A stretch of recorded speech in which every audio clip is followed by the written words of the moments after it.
E lì si è chiusa un po' la partita, ecco. Noi il secondo tempo non dico che l'abbiamo dominato, però abbiamo fatto una bellissima partita.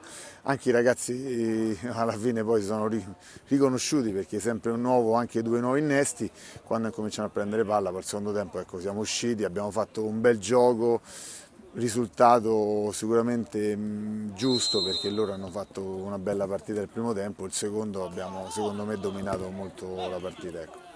Siamo sempre alla pari, basta che ci divertiamo, poi quella poi è una partita a sé proprio, oltre fuori al campionato quella è una partita a sé. Conosco bene il presidente, sicuramente metterà in campo una bella squadra e faremo una bella partita tutte e due. Ecco.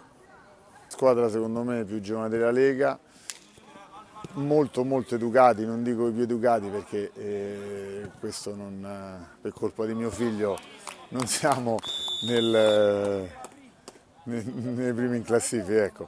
Però cerchiamo sempre di divertirci, non ci facciamo male, non prendiamo pochissime ammonizioni, sempre tranne lui e basta, dai, noi ci divertiamo, andiamo a fare una partitella, poi ragazzi andiamo tutti a mangiare insieme e abbiamo passato una bella serata.